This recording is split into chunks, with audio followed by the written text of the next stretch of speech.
تزکیہ نفس انسان کے ذہن کا ایسا سرجیکل آپریشن ہے جو بہت خوفناک ہوتا ہے۔ اس میں معالج بھی خود انسان ہے اور مریض بھی۔ جب اپنے ٹیومر کو، اپنے پھوڑے کو بے ہوش کیے بغیر چیرا جائے گا تو پھر چیخیں تو نکلیں گی اور تعفن بھی اٹھے گا، مگر نفس کو پاک کرنے یعنی پیوریفائی کرنے کے لیے ہمیں اس مرحلے سے گزرنا پڑتا ہے۔ ہمیں ہر وہ شے جو ہم سے کسی بھی طور پر جڑی ہے ملکیت لگتی ہے۔ میرا نام، میرا جسم، میرے ماں باپ، میرے بہن بھائی، میرا گھر بار، میرے بیوی بچے، میرا کاروبار، میرا پیسہ، میری زندگی، سب کچھ میرا ہے۔ اس حق ملکیت کو حاصل کرنے اور برقرار رکھنے کی خاطر نفس انسان ہر مشقت اور ذلت کو گوارا کرتا ہے۔ ہمیں فطرتی طور پر اپنے بچوں سے بہت محبت ہوتی ہے۔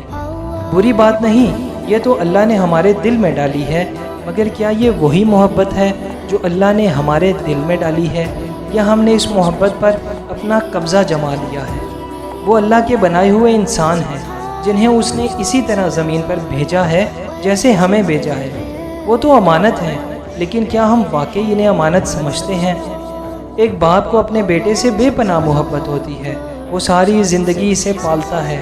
اس محبت میں کوئی غلام نہیں، کوئی شک نہیں، لیکن باپ کا نفس دھیرے دھیرے اس محبت کو قبضے میں بدل ڈالتا ہے، اور وہی باپ اپنے بیٹے کو اپنی ملکیت سمجھنے لگتا ہے۔ اگر یہی بیٹا اپنے باپ کو کسی دن اچانک تھپڑ مار دے تو اب محبت کہاں ہے؟ یہ باپ کی نہیں، نفس کی محبت کی بات ہو رہی ہے۔ ایک باپ کا نفس یہ کبھی برداشت نہیں کر سکتا کہ اس کا بیٹا اسے تھپڑ مارے۔ اگر ایسا ہوا تو باپ بیٹے کا رشتہ ختم ہو جائے گا۔ یہاں مقصود یہ نہیں کہ باپ وہ تھپڑ چپ چاپ کھا لے، ایسا عقلی طور پر ممکن نہیں۔ مثال کا مقصد صرف محبت میں، فطرتی محبت میں نفس کی ملاوٹ، اس کا قبضہ دکھانا ہے۔ نفس کی دنیا کچھ لو کچھ دو کے اصول پر چلتی ہے، گیو اینڈ ٹیک کا معاملہ ہے۔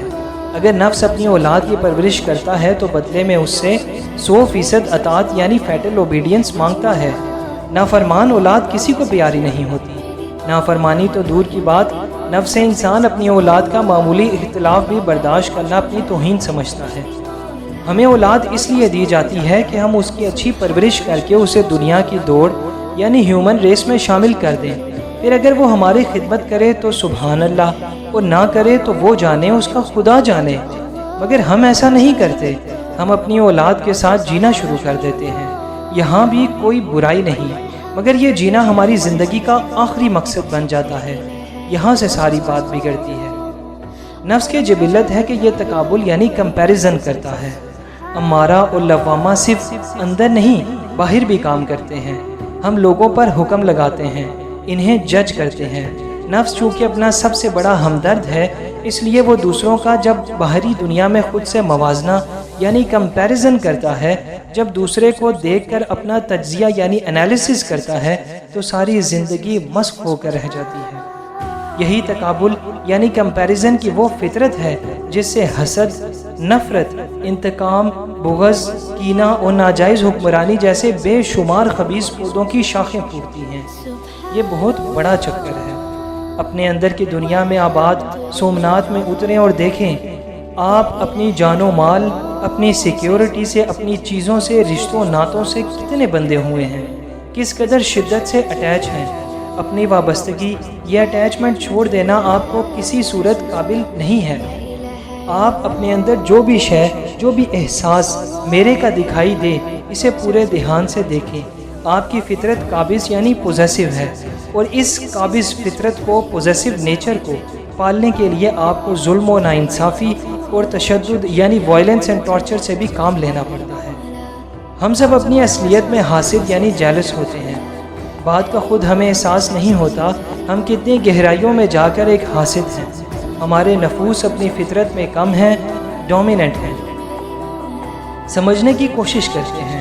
ہم خود سے متعلقہ ہر شے، ہر جذبے، ہر رشتے کو اپنی محدود عقل یعنی لیمیٹڈ تھاٹ سے دیکھتے ہیں۔ خود سمیت ہم نے اپنے ذہن میں ہر شے کا، ہر شخص کا ایک بت یعنی آئیڈل، ایک تصویر، امیج کی شکل میں بنا رکھا ہے۔ ہم اس شخص یا شے کو سامنے آ جانے پر اسی تصور یعنی امیج کی نظر سے دیکھتے ہیں۔ مثال کے طور پر جب کسی کی بیوی اس کے سامنے آتی ہے تو بیوی کا سارا ڈیٹا شوہر کے ذہن میں پہلے سے موجود ہے۔ شوہر اسے عورت کو اپنی بیوی کے تصور یعنی امیج سے جانتا ہے۔ مرد اپنی بیوی سے معتبر ہے، زیادہ عقل مند، ذہین اور زیادہ طاقتور ہے، وہ حاکم ہے۔ یہ سب معلومات شوہر کے ذہن میں پہلے سے موجود ہیں۔ وہ اسے اپنی ملکیت سمجھتا ہے، اون کرتا ہے۔ اس کے خیال میں اگر وہ اپنی بیوی کے لیے اتنی محنت کرتا ہے، اسے محبت اور عزت دیتا ہے تو بیوی کو بھی جواب میں اس کی خدمت کرنی ہے، اسے عزت کے مقام پر رکھنا ہے، زندگی کے سفر میں اسے ایک رہنما، ایک حاکم ماننا ہے اور گھر میں اس کی حکومت کو تسلیم کرنا ہے۔ اس مسند پر فائز رہنے کے لیے انسان کئی روپ بدلتا ہے۔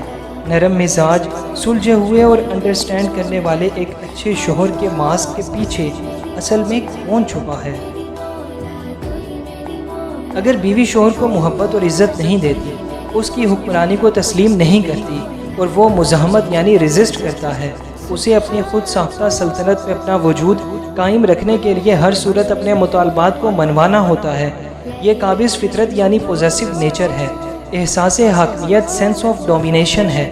دوسری طرف بیوی بھی یہی کھیل کھیلنے میں مصروف ہے۔ ہم سب ایک دوسرے کے ساتھ اسی طرح کھیل رہے ہیں۔ اپنی عزت نفس یعنی سیلف ریسپیکٹ کو توہین یعنی بلاسفیمی سے بچانے کے لیے ہم دوسروں کی عزت کرتے ہیں۔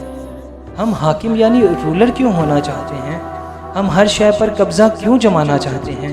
کہیں اس کی وجہ یہ تو نہیں کہ ہم تنہائی سے خوف زدہ ہیں؟